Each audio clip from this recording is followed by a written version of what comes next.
नमस्कार। कैसे हैं आप सब? सुनाई नहीं दिया। कैसे हैं आप?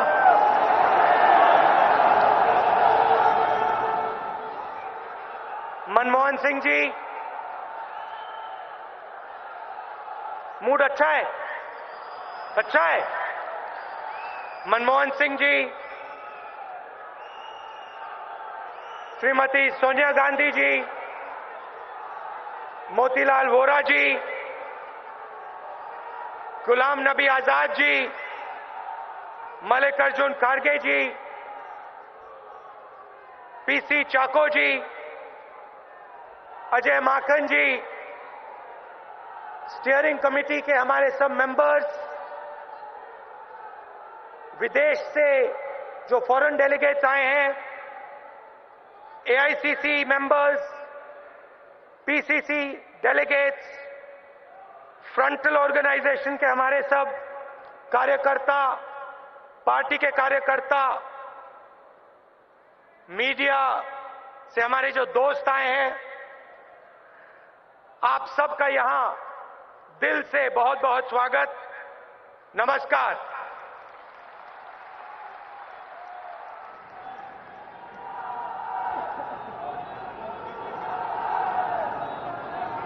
जैसे हम आमतौर से करते हैं, प्लेनरी में आधा मेरा भाषण मैं अंग्रेजी में करूंगा। जो साउथ इंडिया से लोग आए हैं उनके लिए, और फिर आधा भाषण मैं हिंदी में करूंगा।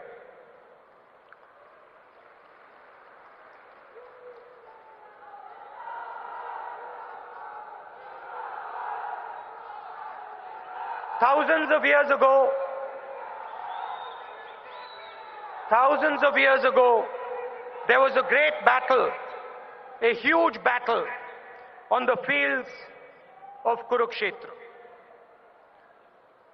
The Kauravas were powerful, extremely well organized, and arrogant. They had money and numbers on their side. They fought a small army led by the Pandavas. The Kauravas were drunk with power and believed they were the greatest. The Pandavas were humble. They didn't speak much. They spoke softly. There were 5 brothers who had recently lost everything. But unlike the Kauravas, they fought for the truth. Like the Kauravas, the BJP and the RSS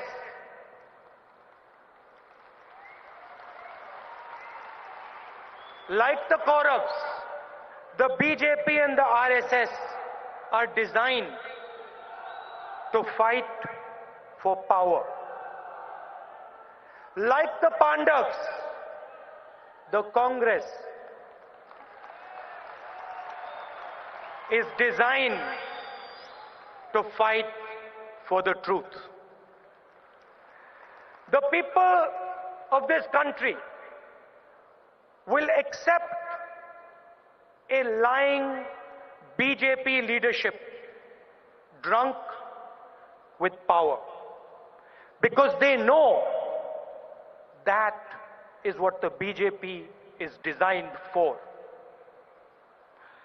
They will accept a man accused of murder as the president of the BJP. But the people will never accept the same in the Congress party. Because they understand deeply, गहराई से समझते हैं कि ये जो Congress party का संगठन है, ये सच्चाई का संगठन है। India expects much more from the Congress because it holds us, the Congress party, to a higher standard than any other political organization in this country. India will never let us behave like the BJP or the RSS. It will never let us lie. It will never let us hate. It will punish us if we do nothing but make a grab for power.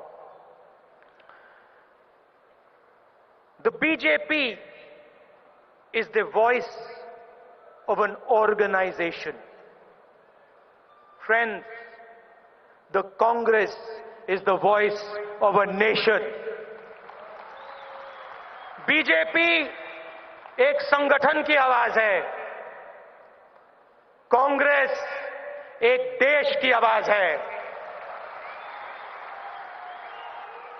Gandhi ji spent 15 years in jail and died for India.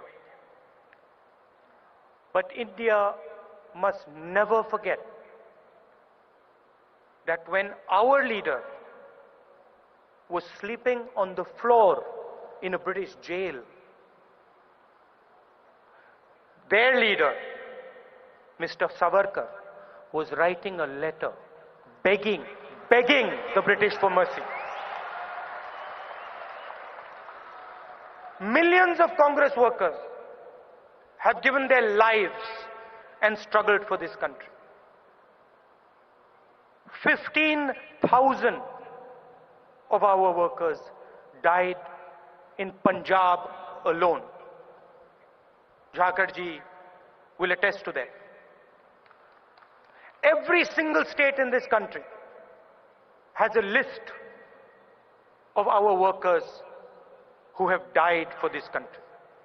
There is not a single state in this country where that list does not exist. The soil of this nation is stained with the blood of our men and women. But in the last few years of our last government, I don't say this with happiness, but in the last few years of our last government, we did not stand up to the expectations of the people of our country. And the people of our country were let down. They felt let down by us.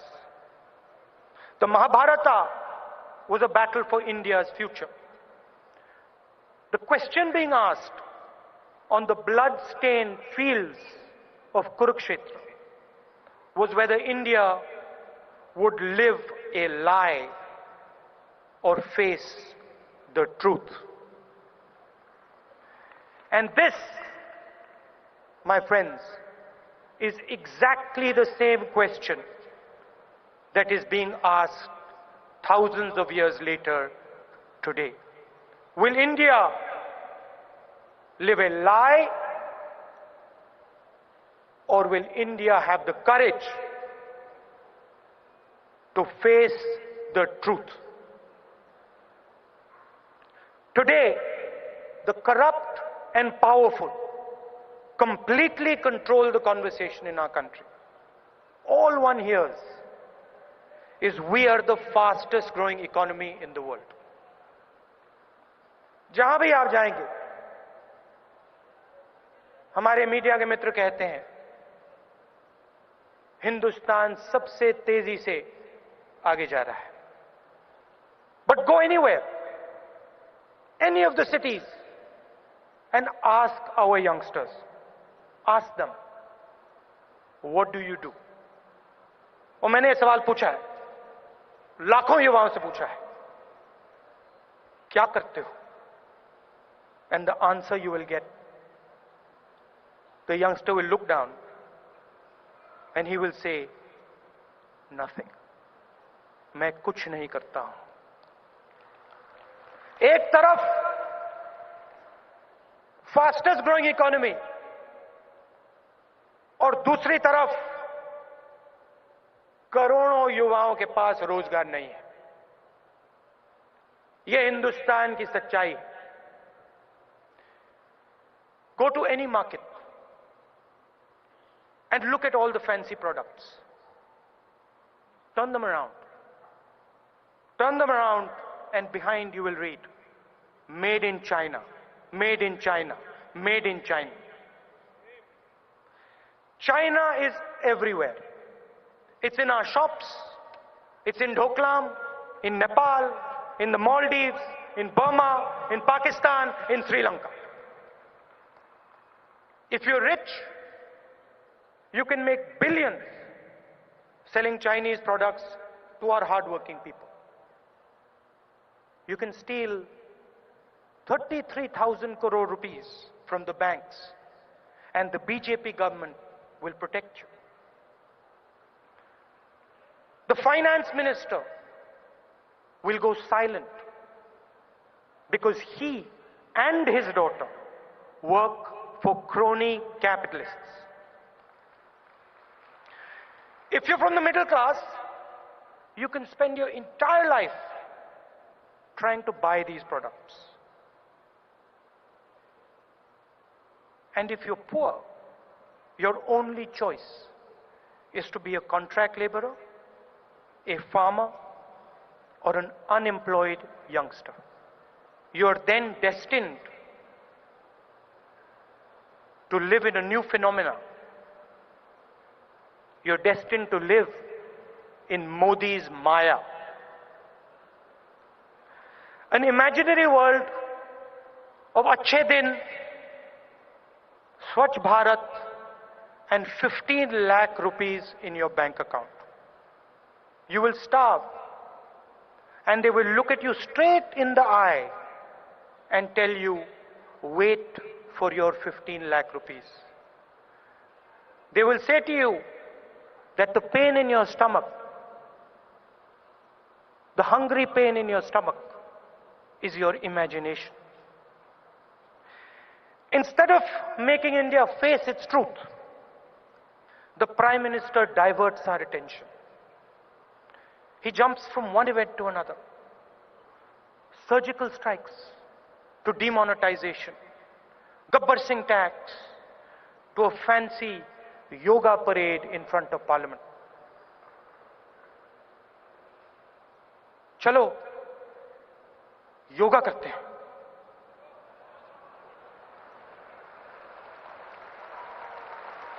रोजगार नहीं है, किसान मर रहे हैं, चलो India gate के सामने योगा करते हैं। When it's important for the PM to speak, he goes silent. And then he stops us, the rest of the country, from speaking. But we do not work for the rich and powerful. We in the Congress are the servants of the people. No one, no matter how powerful, can silence us, can silence the Congress party from seeking justice for the people of India. No one can silence us from speaking the truth. For thousands of years, the ideas the RSS defends have crushed our people. It was these very ideas that made Ambedkar ji go thirsty on his bullock cart ride to Koregaon. The ideas that the RSS defends ensured that a touchable person had to open the tap for him in school so he could drink water. It is the same ideas that the RSS defends that forced Ambedkar ji's elder sister to cut his hair for him because no one else would. It is the ideas that they defend that still ensure that millions of our artisans, our potters, our carpenters, our barbers, our tailors never get the true fruits of their labor. The same ideas were in the minds of those criminals who taped and WhatsApped themselves beating those young Dalit boys in Una. The radicals keep telling us, the Indian people, that we don't understand. When we ask questions, when we demand answers, they tell us, be quiet, you don't understand. They tell the tribal, the jungle is not yours, because we know better what to do with it. They tell the millions of Muslims who never went to Pakistan and supported our great nation, you don't belong here. They tell the Tamils, change your beautiful language. They tell the people from the Northeast, we don't like what you eat. They tell women, dress properly or we'll thrash you. They told Gauri Lankesh and Kalburgi, question us and you will die. They tell our honest businessmen to shut up and allow corrupt officers to extort their hard-earned money. They tell our farmers to work for nothing. Meanwhile, Nirav Modi, who carried out India's biggest theft, has the same name as our Prime Minister.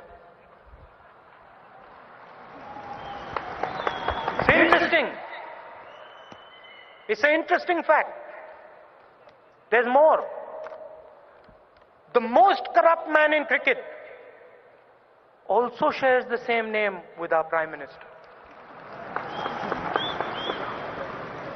So what does Modi actually mean? What does Modi actually mean? The name Modi symbolizes the collusion between India's biggest crony capitalists and the Prime Minister of India. Modi gives Modi 30,000 crores of your money, and in turn, Modi gives Modi money for marketing Modi and winning elections. That, my friends, is what is going on. Now a little bit in Hindi. अब थोड़ा सा मैं हिंदी में बोलता हूं.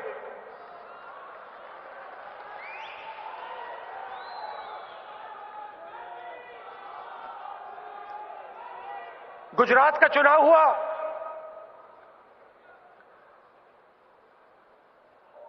और वहां काफी लोगों ने कहा कि मैं मंदिर में जाता हूं. अजीब सी बात है,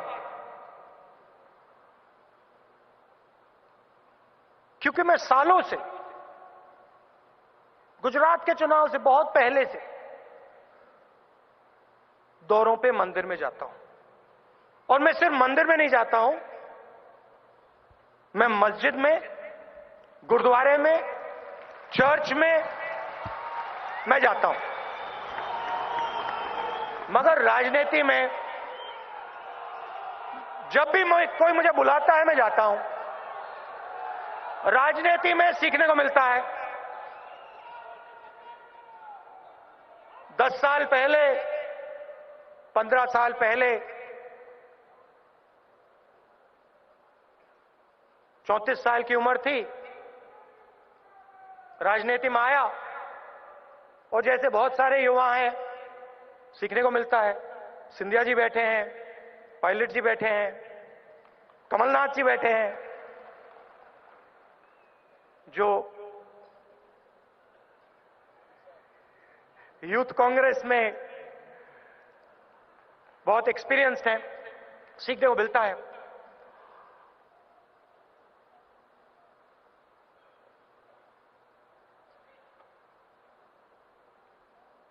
दो मंदिरों की मैं आपको कहानी बताना चाहता हूं. इजाजत है?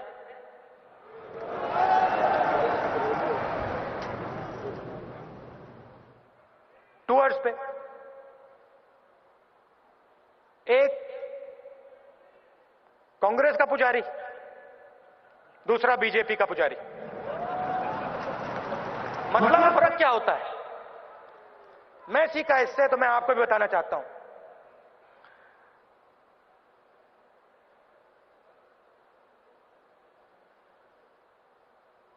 पहला मंदिर, अंदर गया, शिव का मंदिर था, पूजा हो रही थी, पंडित जी बैठे थे।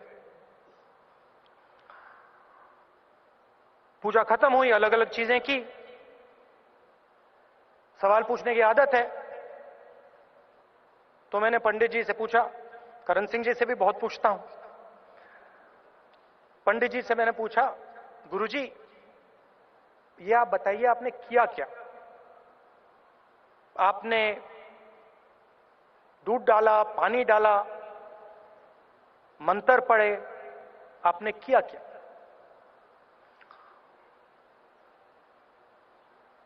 बेटा समझना चाहता है? हां गुरुजी।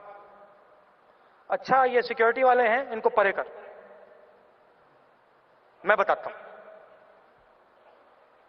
परे किया। अच्छा इधर आ, खड़ा हो जा, पीछे दीवार होती है मंदिर के पीछे, उस पे खड़ा हो गया। कहता है मत्था लगा, तो मैंने ऐसे मत्था लगा। फिर कहता है अब अच्छी तरह बात सुन। पहली बात, मैं यहां का नहीं हूं, मैं कश्मीर का हूं। इन लोगों को बताइए मत।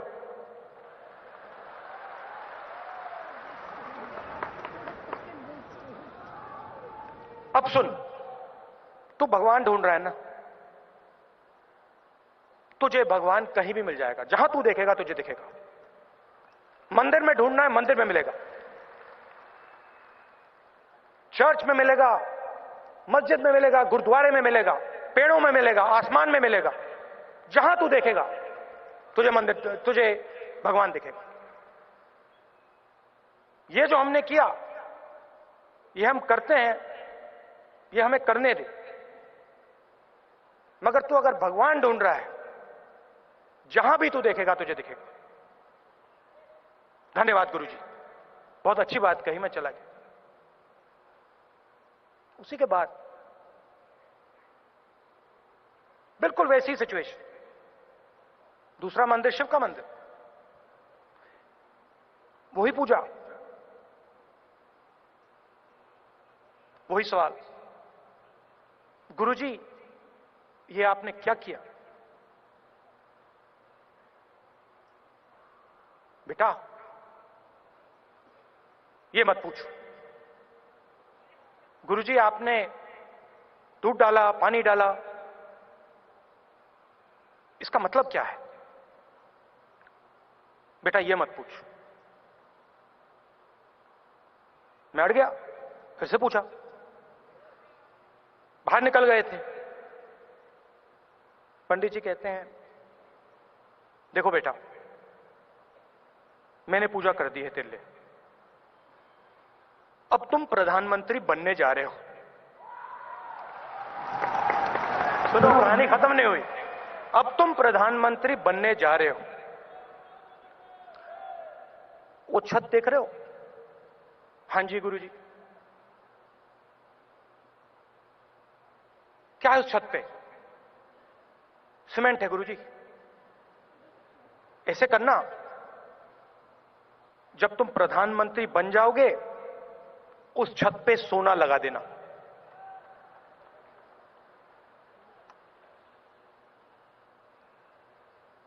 मतलब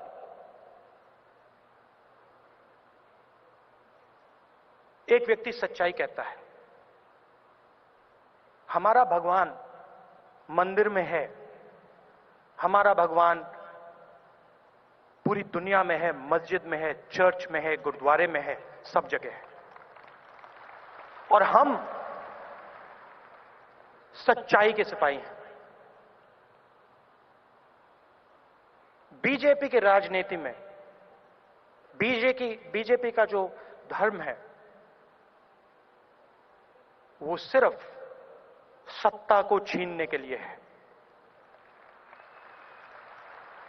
हम लड़ते हैं, हम खड़े होते हैं, जनता के लिए खड़े होते हैं। मैंने अंग्रेजी के भाषण में बोला, हमारे लोगों ने अपना खून दिया है और हम नफरत नहीं करते हैं, हम गुस्सा नहीं करते हैं।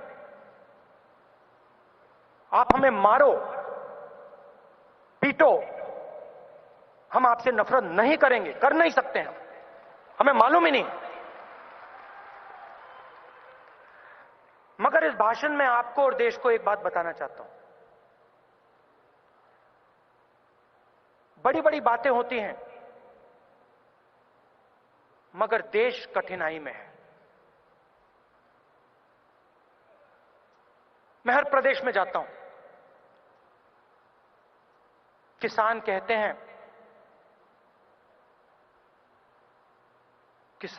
कि हम जी नहीं सकते हैं। खेती में से पैसा बनता ही नहीं है। आत्महत्या करनी पड़ती है। दूसरी तरफ करोड़ों युवा बेरोजगार, रास्ता नहीं दिख रहा है, समझ नहीं आ रही है क्या करना है। 4 साल पहले नरेंद्र मोदी जी पे इन लोगों ने भरोसा किया था। मैंने योगा का मजाक उड़ाया, मगर वो सच्चाई है। जो भरोसा उन्होंने मोदी जी पे किया, वो टूट गया है, पूरी तरह टूट गया, खत्म हो गया है। और देश का युवा सवाल पूछ रहा है कि रोजगार की जो समस्या है, और ये सबसे बड़ी समस्या है, पहले नंबर पे रोजगार, दूसरे नंबर पे किसान। देश का युवा पूछ रहा है कि रोजगार की समस्या को कैसे हल किया जाएगा। और एक ही संगठन है, इस पूरे देश में एक ही संगठन है, मैं बता रहा हूं आपको, ये हाथ वाला संगठन, ये हिंदुस्तान की शक्ति का संगठन, जो युवाओं को इस देश में रोजगार दे सकता है। और कोई संगठन है ही नहीं। मगर उस काम को पूरा करने के लिए इस संगठन को बदलना पड़ेगा। और शायद आप में से कुछ लोगों को यह बात अच्छी ना लगे, मगर मुझे ये कहनी पड़ेगी, इस संगठन को बदलना पड़ेगा। कैसे बदलना पड़ेगा मैं बताता हूं।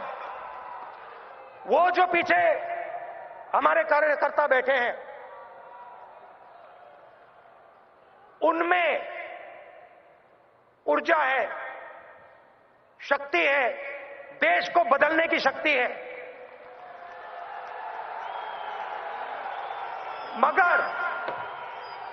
मगर उनके बीच में और हमारे नेताओं के बीच में एक दीवार खड़ी है।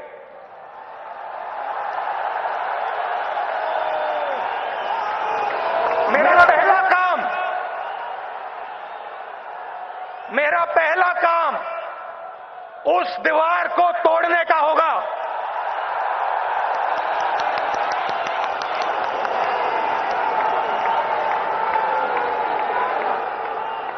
गुस्से से नहीं, प्यार से।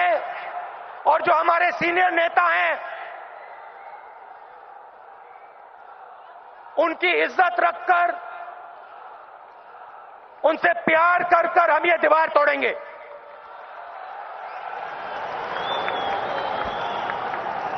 इस दीवार के अलग अलग मैनिफेस्टेशंस होते हैं, अलग अलग रूप होते हैं। एक रूप होता है पैराशूट से ऊपर से टिकट लेकर कोई व्यक्ति गिरता है।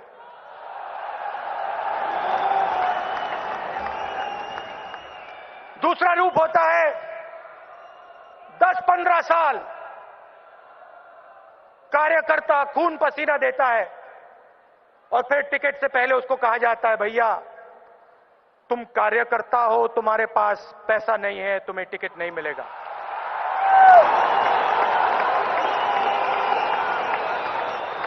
नहीं नहीं नहीं नहीं नहीं नहीं, तुम कार्यकर्ता हो, तुम्हारे दिल में कांग्रेस पार्टी की विचारधारा है, तुम्हें टिकट मिलेगा।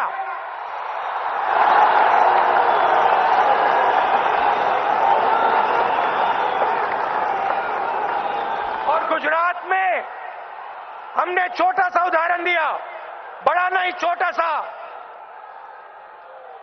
कांग्रेस पार्टी के कार्यकर्ताओं को टिकट दिया और देखा आपने नतीजा देखा। मोदी जी सी प्लेन में उड़ते हुए दिखाई दिए थे। जिस दिन कांग्रेस पार्टी के कार्यकर्ता को हमने सचमुच में शक्ति दे दी, सी प्लेन छोड़ो, सबमरीन में दिखाई देंगे।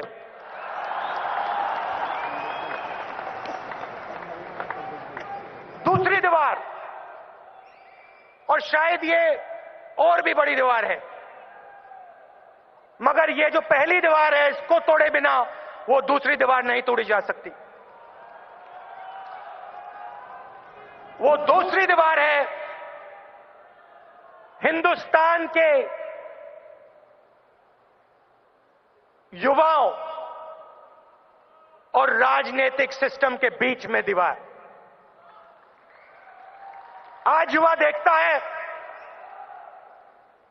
4 साल पहले हिंदुस्तान के युवा ने सोचा मोदी जी को मैं प्रधानमंत्री बनाऊंगा और मिलकर मोदी जी के साथ हिंदुस्तान को बदलने का काम करूंगा। पता लगा मोदी जी की गाड़ी को धकेला, गाड़ी स्टार्ट हुई, युवा देखते रह गए। एक तरफ नीरव मोदी बैठा, दूसरी तरफ ललित मोदी, और गई गाड़ी। और युवा देखता रह गया, ये हुआ क्या भैया? मैंने तो बदलाव की बात की, मैंने गाड़ी को धकेला। एक तरफ राफेल हवाई जहाज, दूसरी तरफ अमित शाह जी का पुत्र।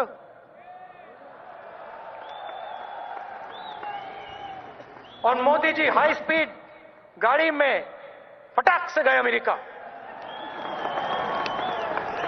तो वो दीवार तोड़नी है। और मैं हिंदुस्तान के युवाओं से कहना चाहता हूं, आप ये स्टेज देखो,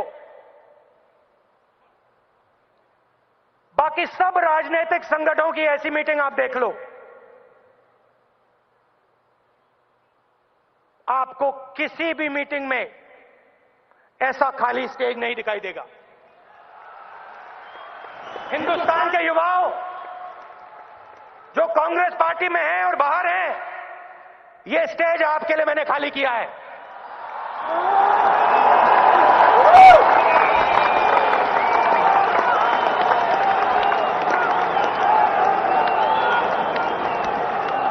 ये आपके लिए किया है मैंने खाली। और बात समझ लो, बात समझ लो, अगर हिंदुस्तान को बदलना है तो हर जात के, हर धर्म के लड़कों को, लड़कियों को समझना पड़ेगा। आप ही बदल सकते हो और कोई नहीं बदल सकता है। ना नरेंद्र मोदी बदल सकता है,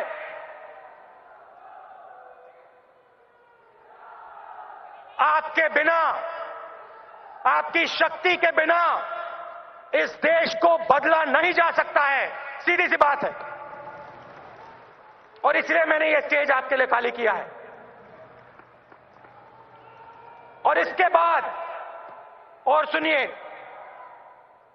इसके बाद जो भी टैलेंटेड लोग हैं, जो हिंदुस्तान के विजन को मानते हैं, समझते हैं, जिनके दिल के अंदर हिंदुस्तान की आग जलती है, करोड़ों लोग हैं, हिंदुस्तान में है, अमेरिका में है, अलग अलग देशों में है। मैं आपको कहना चाहता हूं, इस स्टेज को आपसे मैं भरूंगा, आपको लेकर घसीट घसीट कर यहां लाऊंगा। जो टैलेंटेड लड़के हैं, लड़कियां हैं इस देश में, जैसे 70-80 साल पहले आप कांग्रेस पार्टी को देखते, महात्मा गांधी, जवाहरलाल नेहरू, सरदार पटेल, आजाद, जगजीवन राम, लिस्ट थी, और इनमें से कोई भी व्यक्ति इस देश को चला सकता था। वही मेरा सपना है। जैसे उन दिनों कांग्रेस पार्टी हुआ करती थी, वैसी कांग्रेस पार्टी मैं देखना चाहता हूं।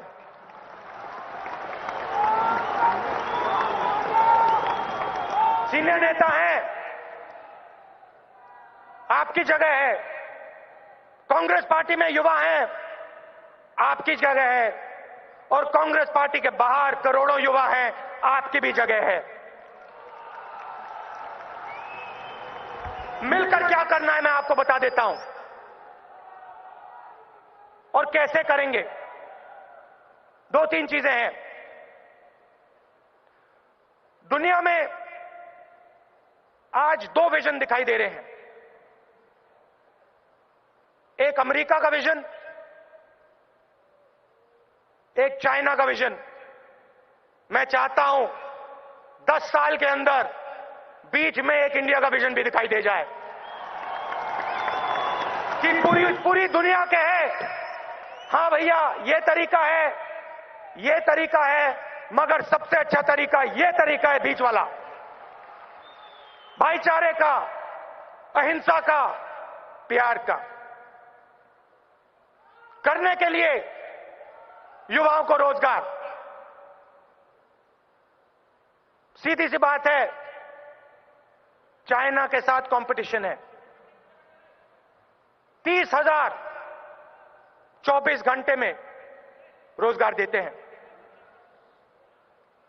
प्यार से मुकाबला करना है, दुश्मनी से नहीं, नफरत से नहीं, मगर प्यार से।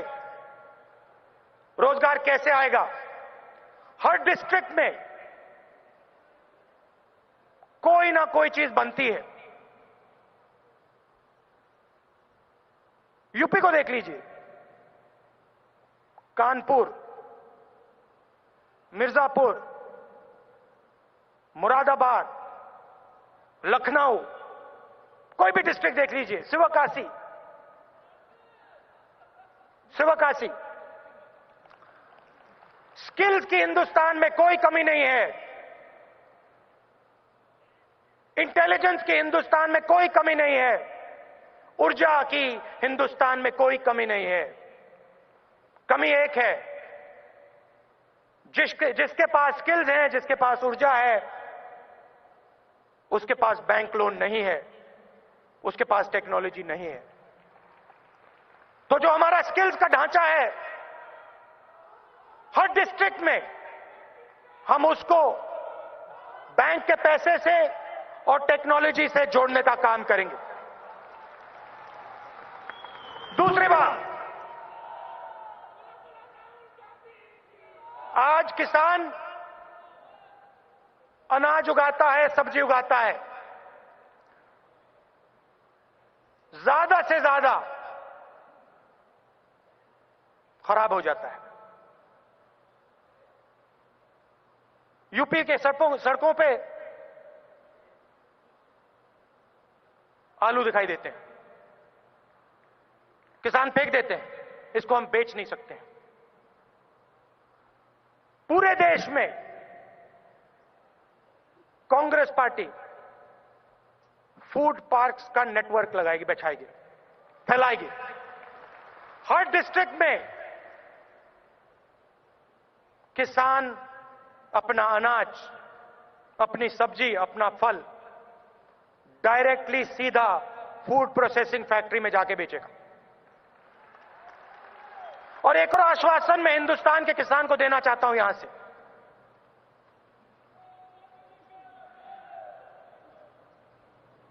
आपने इस देश को बनाया है,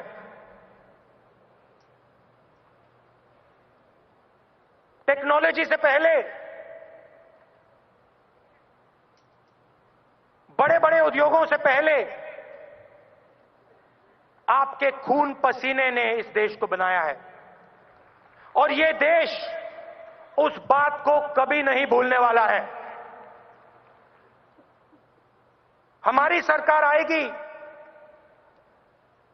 हम आपकी रक्षा करेंगे, दिल से आपकी रक्षा करेंगे। और जैसे हमने 70,000 करोड़ रुपए का कर्जा माफ किया था, वैसे ही हम आपकी जरूरत पड़ने पे मदद करेंगे।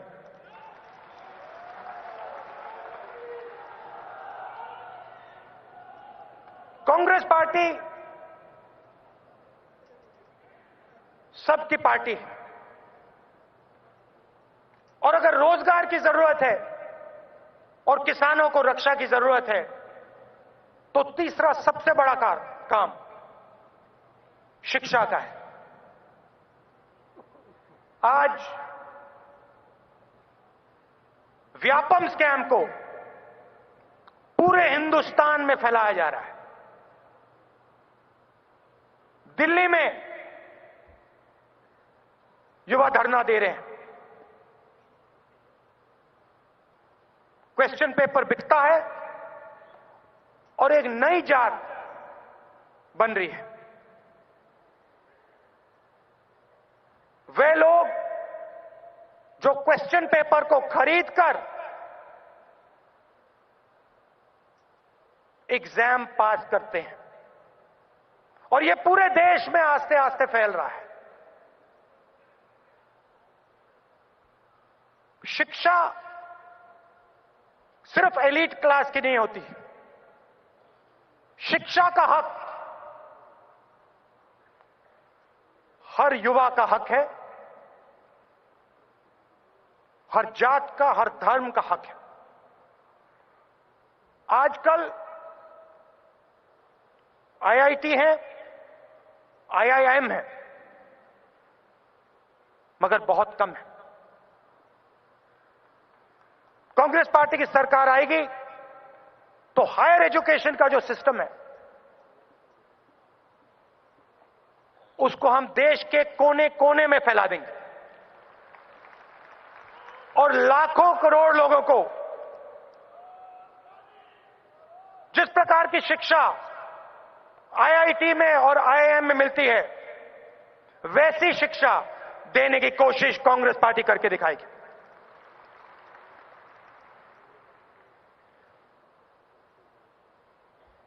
पूरे देश में बीजेपी ने डर फैला रखा है। प्रेस के लोग डरते हैं, और पहली बार हमने देखा 70 साल में, यह कभी पहले देखने को नहीं मिला। हिंदुस्तान की जनता न्याय लेने कोर्ट में जाती है। पहली बार हमने देखा सुप्रीम कोर्ट के 4 जज न्याय लेने जनता की ओर दौड़ रहे हैं। ये आरएसएस के संगठन का काम है। कांग्रेस पार्टी और आरएसएस में एक बहुत बड़ा फर्क है। हम हिंदुस्तान के इंस्टीट्यूशंस की इज्जत करते हैं, वो हिंदुस्तान के इंस्टीट्यूशंस को खत्म करना चाहते हैं। वो सिर्फ एक इंस्टीट्यूशन चाहते हैं, आरएसएस। और वो चाहते हैं कि हिंदुस्तान के सब इंस्टीट्यूशन आरएसएस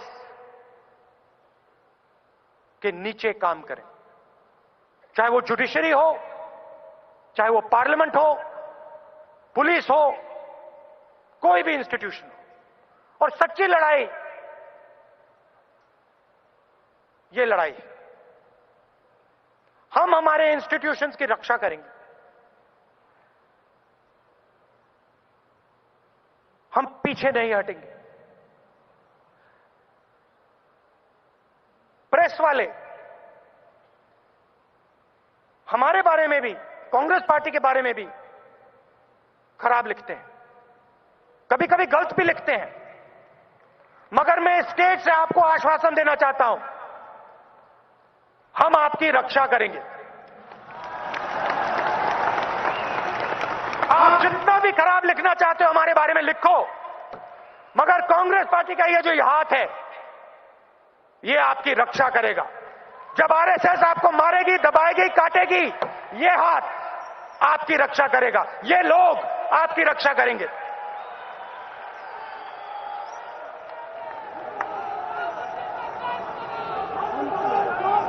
दो विचारधाराओं की लड़ाई है,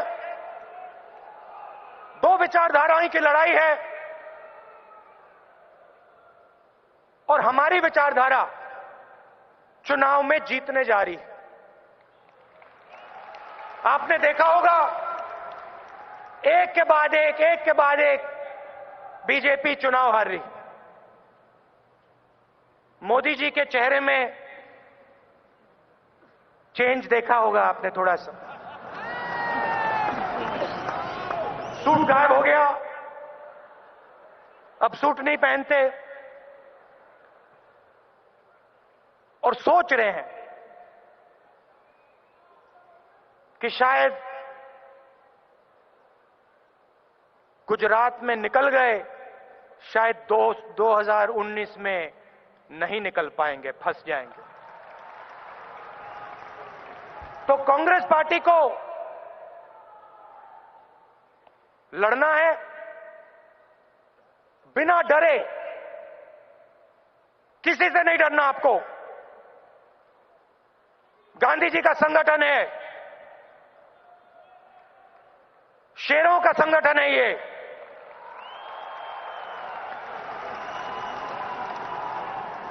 किसी से नहीं डरेंगे हम, सच्चाई की लड़ाई लड़ेंगे, हिंसा नहीं फैलाएंगे। ये जो दो दीवारें हैं इनको तोड़ेंगे और एक बार फिर हमारे प्यारे देश को रास्ता दिखाएंगे।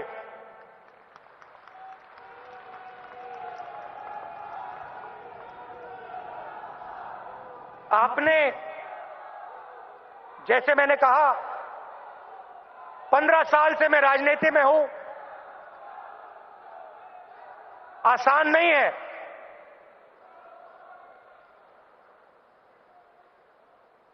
झटके पड़ते हैं, ठोकर पड़ती है, चोट लगती है, और मैं समझता हूं मुझे भी लगती है, आपको भी लगती है, मगर इससे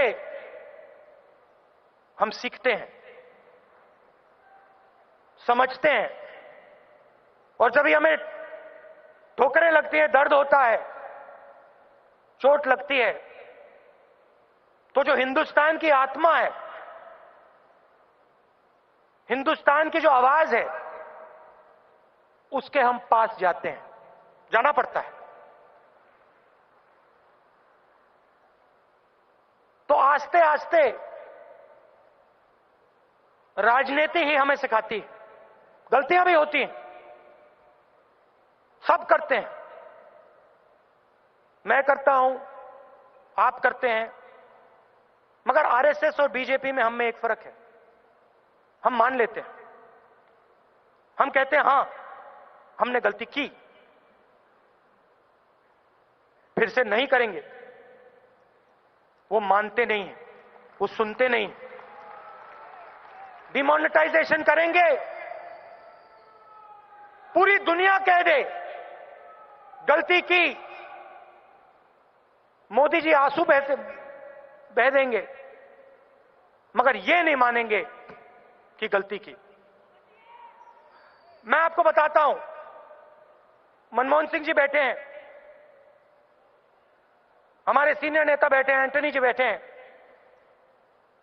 अगर ऐसी गलती, कांग्रेस पार्टी ऐसी गलती कभी नहीं करेगी, मगर गलती ऐसी की होती तो 1 मिनट में हमारे सब नेता कहते हैं, हां हमने गलती की, अब इसको ठीक करते हैं। 1 मिनट में करोड़ों लोगों को चोट मारी, मगर यह नहीं कह सकते कि भैया हमने गलती की। गब्बर सिंह टैक्स लागू कर दिया, लाखों लोग बेरोजगार हो गए।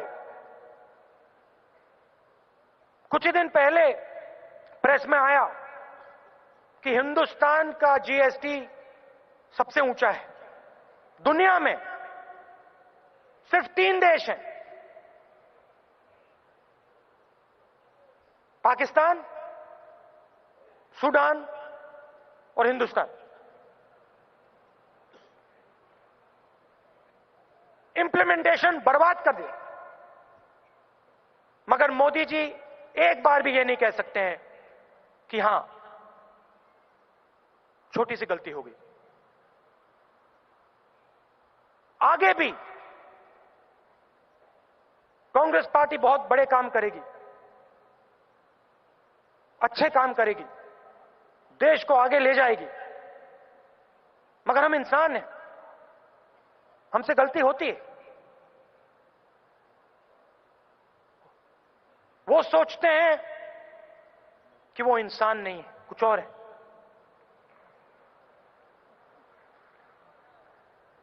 शायद मोदी जी सोचते हैं कि वो भगवान के अवतार हैं।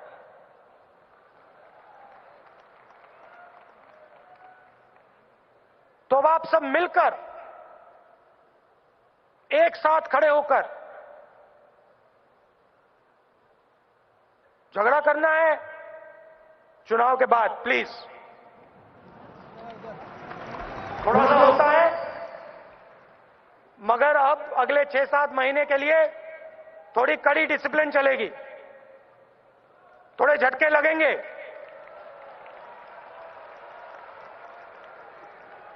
तो थोड़ा प्यार से मिलकर एक साथ लड़ेंगे और कांग्रेस पार्टी का वर्कर 2019 में हिंदुस्तान को दिखाएगा कांग्रेस पार्टी चुनाव कैसे लड़ती है और कैसे चुनाव जीतती है। आप सबका दिल से बहुत बहुत धन्यवाद। नमस्कार, जय हिंद।